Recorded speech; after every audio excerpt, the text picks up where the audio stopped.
Salam dəyərli şagirdlər və valideynlər. Bu gün sizinlə 5-ci sinif riyaziyyat dərsliyində səhifə 36-da yerləşən çalışmalara baxacağıq. İlkin yoxlama, birinci çalışma. Onu qeyd edim ki, özüm transporterdən 5-ci sinifdə istifadə edə bilmirdim deyə 3 almışdım. Baxaq sizinlə bu dəfə daha yaxşı öyrənək. Deməli, transporteri biz buradan qoyacaq. Transporterin özü belə olur, elə deyil. Belə bir yumru bir alətdir. Yəni yarım dairədir. Və burada şagirdlər, indi məndə ölçü yoxdur, sadəcə necə istifadə etmək lazım olduğunu qeyd edəcəm. Bu kəsişən hissələr transporterdə baxın bu O nöqtəsinə düşəcək, bu 0 hissəyə və bura düşəcək. İndi və bu uc hissə də bu 0, yəni 0 dərəcədən başlamır. Bunun başlıq birinci xəttini bura sökürük. Hardasa indi bunu təxminən deyəcəm. Deməli, bura 90 dərəcədirsə, burada olacaq hardasa 30 dərəcə. Yəni bu bucaq, ümumi bucağımız gəlib burada dayanacaq 120. Bura 180-də axı. Sonra şagirdlər, baxın bura. Buranı ölçmək üçün artıq yenə bu transporterin baş hissəsini, yəni bu 0 dərəcə başlayan hissəsini qoyuruq belə. Burada 0 olmalıdır, bura 180 dərəcə olmalıdır.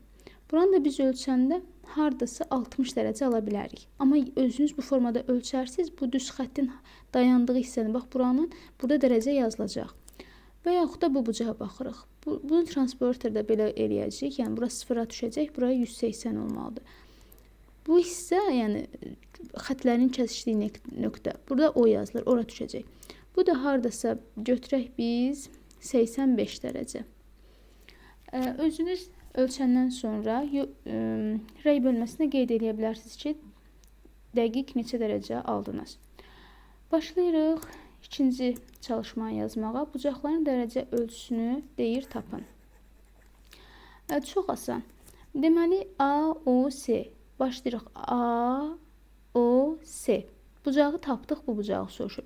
Bura 30, bura 75-dirsə, bura edəcək 105 dərəcə. Burada P, R, T-ni soruşur. P, R, T-ni soruşur. Bura perpendikulyarda axı. Ona bura 90 eləyəcək, bura 20 dərəcə. Ümumi bizə verəcək 110 dərəcə. H, F, Y. H, F, Y. Yəni bu bucağı soruşur.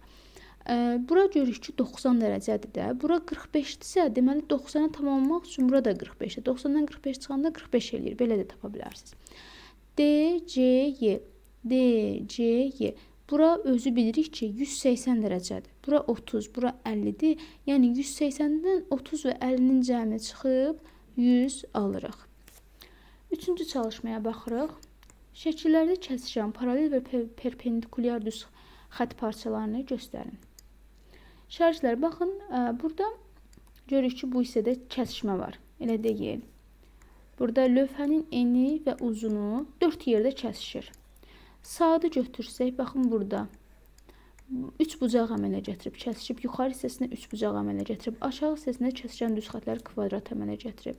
Burada ortada kəsişmə var, deməli burada perpendikulyar yaradıb. Buradan bu rompa oxşayan, romp deyiləsinə bu fiqur görürsünüz ki, bu qıraqların hər biri kəsişir də. Və yaxud da buradan, baxın, baş hissədə kəsişmə yaranıb, evin dam hissəsi, evin aşağı ilə, yəni yer hissədə kəsişmə yaranıb. Bunların hamısının artıq biz kəsişmə olduğunu bilirik. İndi bunların içindən biz seçirik perpendikulyarları. Perpendikulyarlar da şagirdlər. Əvvəl gəlin paralelləri seçək, sonra perpendikulyarları seçərik. Deməli, paralellər kəsişməyəndir. Baxın, lövhənin uzunluğu.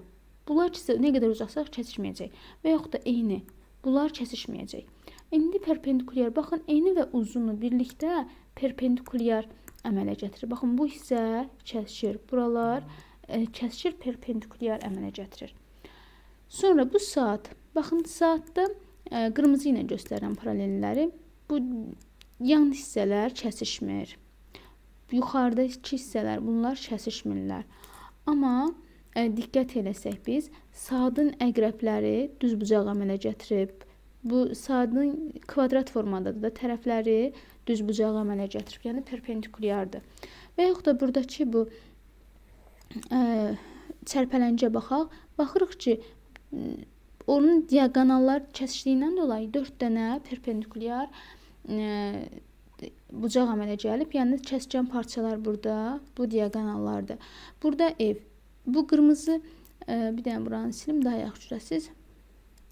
Deməli, bu qırmızı ilə işarə elədiyim, bunlar daha doğrusu mavi oldu. Heç nə olmaz. Bu mavi ilə işarə elədiklərim bir-birinə paraleldir, kəsişmir də. Və yaxud da evin bacasını götürsək, yenə kəsişməyəcək. Qapılar götürsək, qapının uzunluğu bir-biri ilə kəsişməyəcək. En bir-biri ilə kəsişməyəcək. Bu kvadrat formada olan pəncərələr, yəni qarşı tərəfə bir baxan hissələri kəsişməyəcək. Amma şagirdlər burada məsələn evin divarı ilə yer perpendikulyardır. Qapının eni ilə uzunu perpendikulyardır. Bu formada tapmaq rahatdır. Yəni burada da görürük ki, perpendikulyar eni ilə uzunu olub və yaxud da burada hasar hissədə eni ilə uzun perpendikulyardır. Digərlər isə düz xətlər uzadanda görürük ki, uzunluqlar və yaxud da enlər, baxın bunlar paraleldir. Bu hissədə uzunluqlar da paraleldir. Keçirik 4-cü çalışmaya. Suallara cavab verin. S düz xətti Y düz xətti ilə paralel, yoxsa kəskin düz xətti? Gəlin baxaq. Deməli, bu bizim S-mizdir, bu da bizim Y-mizdir. Biz bu S-ni uzadırıq. Axı düz xətlər sonsuzdur. Nə başı var, nə sonu. Ona görə uzada bilərik. Görürük ki, burada kəsişirlər. Onda kəskin düz xətlərdir. A düz xəttinə perpendikulyar və S düz xətti ilə kəsişən düz xətlər hansılardır? Baxın, bu bizim A nöqtəmizdir, A düz xəttimizdir. Buna perpendikulyar bir D-dir, baxın burada D. Bir də Y-dir. Biz onda A ilə perpendikulyar deyəndə bir D düz xəttini, bir də Y düz xəttini götürürük.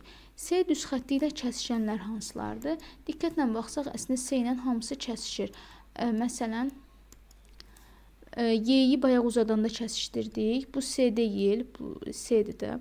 Məsələn, burada A kəsişib, B kəsişib, hətta A ilə kəsişdiyi nöqtədə D-yi də kəsişib. Demək, S ilə kəsişənlər hansıdır? A, B, D və Y. C variantına baxırıq. B düz xəttinə perpendikulyar xətləri göstərin. Baxın, bu B-yə, bu B düz xəttidir, elə deyil. Rəngi dəyişim. Baxın, bu B düz xəttidir. Buna perpendikulyar bu D-dir. Sonra perpendikulyar Y-dir. Deməli, B-yə perpendikulyar D-dir və Y-dir. Və deyir, D ilə Y paraleldirmi? Bəli, paraleldir. Buna da bəli yazırıq. D variantına baxırıq. B-A-M üçbucağının bucaqlarına görə növünü müəyyən edin. B-A-M. Şagirdlər, burada çətinlik bəzi şagird görürəm olur. Baxın, B-dən götürürsünüz, B-dən. Gəlirsiniz A-ya, oradan da M-ə gedirsiniz. Yəni, qırmızı ilə göstərim. Bucaq necə adlanırsa, baş hərflərin istiqamətinə gedirsən. B-A-M. Burada görürük ki, düz bucaqdır. Yəni, 90 dərəcə olur. Düz bucaq olur. A-B-C-D düz bucaqlının perimetrini və sahəsini deyir, hesablayın. Burada bir şeyə diqqət edin, şagirdlər. Yuxarıda görə bilərsiniz. Bir dama 1 santimetrdir. Baxın, bir dama 1 santimetrdir. Bura 3 dama olduğundan bura 3 santimetr olacaq. Burada 2 santimetr olacaq. Perimetrdə bərabərdir. 2 vurulsun. A üstəgəlsin B, yəni 3 üstəgəlsin 2, 5. 2 vurulsun 5 bərabərdir 10 santimetr. S-də bərabərdir AB uzunun eni hasili, yəni 3-ün 2 hasili 6 santimetrin kvadratı. 5-ci çalışmaya baxırıq. Lalə, Samir, Səbinə hər biri dəftərində bir üçbucaq çəkib bəzi ölçülərini qeyd etdilər. Kim hansı fikri çəkdi? Fikrinizi izah edin. Şagirdlər, belə izah edə bilərik. Baxın, birinci, gəlin biz Səbinəyə baxaq. Niyə? Səbinədə 90 dərəcə var. Bucaqlardan da 90 dərəcə olan mavi rəngli üçbucaqdır. Yəni, Səbinə mavi rəngli üçbucağı çəkdiyini 90 dərəcədən tuta bilərik. Amma Lalə ilə Samirə baxın. Baxın, Samirdə 40 dərəcələr var. Lalədə 60 dərəcə. İndi baxın, hansı bucaq böyükdür? Bu bucaq yoxsa bu bucaq? Təbii ki, bura böyükdür də çəkilişdən. İndi burada daha balaca olduğundan burada 40 dərəcə olacaq. Burada 40 dərəcə olacaq. Bir də 60 dərəcə, yəni burada 60-dırsa, burada 60-dırsa, burada 60 eləyəcək. Onda tərəflər də bərabər olacaq. Yəni, buradan belə tutmaq olur. Deməli, Samirdə onda oldu qırmızı 3 bucaq. Lalədə oldu yaşıl 3 bucaq. Bura qədər izlədinizsə şagirdlər, kanalıma abunə olaraq dəstək ola bilərsiniz. Sağ olun, salamat qalın. Növbəti videoda görüşərik inşallah.